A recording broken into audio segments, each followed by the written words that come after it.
Viewers, कुछ cases ऐसे होते हैं जो सिर्फ कोर्ट रूम्स तक लिमिटेड नहीं रहते, बल्कि पूरे जुडिशियल सिस्टम में एक डिबेट छेड़ देते हैं। और ऐसा ही एक मैटर है इलाहाबाद हाई कोर्ट के जस्टिस प्रशांत कुमार का, जो अब एक बड़ी कंट्रोवर्सी का सेंटर बन चुके हैं। सुप्रीम कोर्ट ने 4 अगस्त को एक ऐसा ऑर्डर पास किया जो जुडिशियल कॉरिडोर्स में वर्स्ट ऑर्डर तक कहा गया।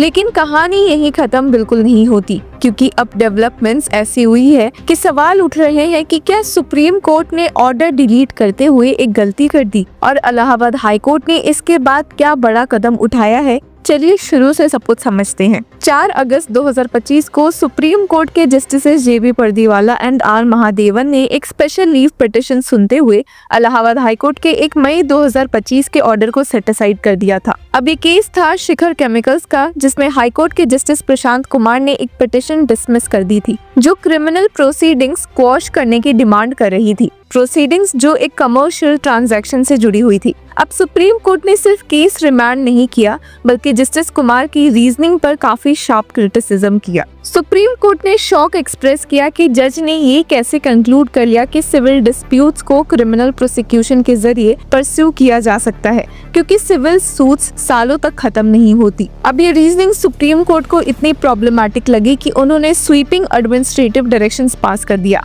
और फिर आया वो कंट्रोवर्शियल हिस्सा, पैराग्राफ्स 24, 25 एंड 26। पैराग्राफ 24 में कहा गया कि the chief justice of high court shell immediately withdraw the present criminal determination from the concern जज। पैराग्राफ 25 और 26 में तो सीधा डायरेक्शन था कि जस्टिस कुमार को रिटायरमेंट तक कोई भी क्रिमिनल मैटर असाइन ना किया जाए। अब ये ऑर्डर आते ही जुडिशियल सर्कल्स में एक स्टॉर्म आ गया। इलाहाबाद हाई कोर्ट के अंदर से ही रेजिस्टेंस शुरू हो गई। कम से कम 13 जजेस ने चीफ जस्टिस अरुण भंसाली को लेटर लिखा, फुल कोर्ट मीटिंग बुलाने की डिमांड की और सुप्रीम कोर्ट के डायरेक्टिव्स को अपोज किया। इस लेटर का एक खास एंगल था कि इसे ड्राफ्ट किया था जस्टिस अरिंदम सिन्हा ने, और इंटरेस्टिंगली रोस्टर चेंज के बाद वहीं जस्टिस सिन्हा अब जस्टिस कुमार के साथ एक डिवीजन बेंच में बैठेंगे। अब लेटर में कहा गया था कि स्केदिंग रिमार्क्स बिना नोटिस दिए पास किए गए, जो हाई कोर्ट के जुडिशियल इंडिपेंडेंस को हिट करते हैं। सिर्फ इलाहाबाद हाई कोर्ट नहीं, सुप्रीम कोर्ट के अंदर भी कुछ लोगों ने इस तरह के एडमिनिस्ट्रेटिव इंटरफेरेंस पर कंसर्न दिखाया। सीजे बीआर गवई ने पर्सनली इस मैटर पर इंटरवेन किया और बेंच से रिक्वेस्ट किया कि वो अपना ऑर्डर रिकंसिडर करे, जिसका रिजल्ट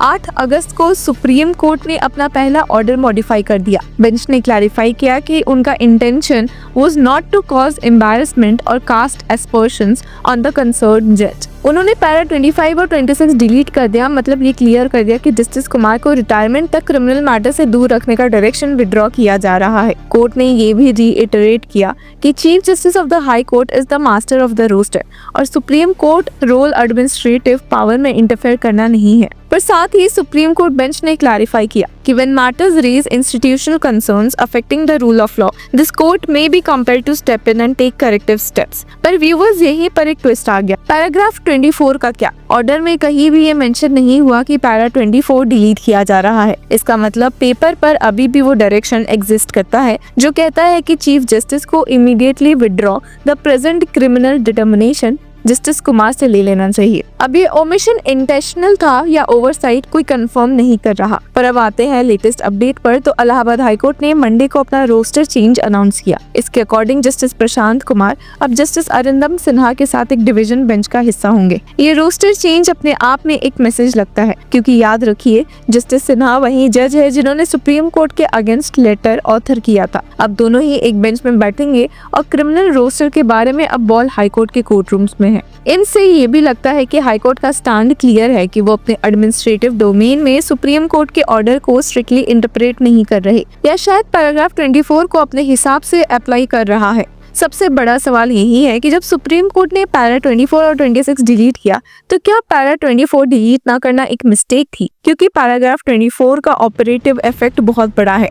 अगर पैरा 24 टेक्निकली अलाइव है, तो चीफ जस्टिस को अब भी इमीडिएटली जस्टिस कुमार का क्रिमिनल डिटर्मिनेशन विड्रॉ करना चाहिए। लेकिन रोस्टर में तो अभी उन्हें डिवीजन बेंच में बैठा दिया गया है। तो क्या ये डेलिब्रेट एम्बिग्विटी थी या फिर सुप्रीम कोर्ट जेन्युइनली ओवरसाइट में छोड़ गया? और अगर डेलिब्रेट थी तो क्या ये एक साइलेंट वे था मैसेज देने का कि हाई कोर्ट को अपनी मर्यादा में काम करना चाहिए लेकिन सुप्रीम कोर्ट की कंसर्न को इग्नोर भी ना करे? सबसे बड़ा सवाल यहाँ पर institutional dignity versus judicial independence का उठा है। जुडिशियल हायरार्की में डिसिप्लिन मेंटेन करना जरूरी है, लेकिन एक हाई कोर्ट जज के रोस्टर से रिलेटेड डिसीजन में डायरेक्ट इंटरफेरेंस करना क्या इंस्टीट्यूशनल डिग्निटी प्रोटेक्ट करता है या उसे हर्ट करता है? सुप्रीम कोर्ट ने अपने 8 अगस्त के ऑर्डर में क्लियरली कहा कि जब रूल ऑफ लॉ अंडरमाइन होता है तो जुडिशरी को स्टेप इन करना पड़ता है, और साथ ही ये भी ऐड किया कि if the rule of law is not maintained और protected within the court itself then that would be the end of the entire justice delivery system in the country. लेकिन हाई कोर्ट के जजेस के लिए ये एक dangerous president लगता है कि सुप्रीम कोर्ट बिना नोटिस दिए रोस्टर चेंज के डायरेक्ट ऑर्डर दे सकती है।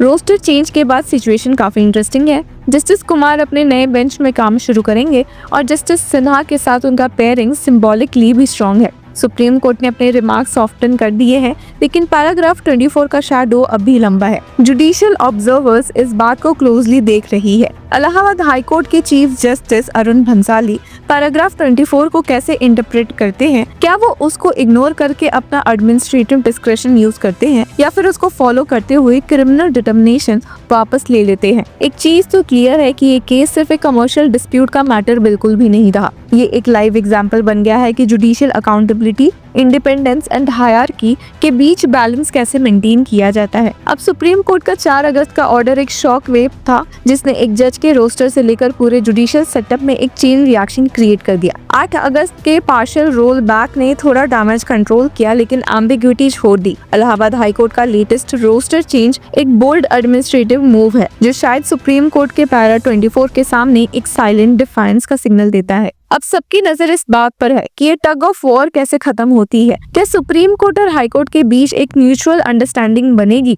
या फिर ये एक एग्जाम्पल बन जाएगा कि जुडिशियल डिसएग्रीमेंट्स भी पब्लिक स्पेक्टिकल में कैसे बदल जाते हैं? अगर इस पूरे मैटर को एक लाइन में समराइज करें, ये सिर्फ एक ऑर्डर का रोल बैक नहीं बल्कि एक इंस्टीट्यूशनल चेस गेम है जिसमें हर मूव केयरफुली कैलकुलेटेड लगता है। तो व्यूअर्स, आपकी क्या राय है हमें कमेंट सेक्शन में जरूर बताएं और तब तक के लिए कीप फॉलोइंग लॉ चक्रा।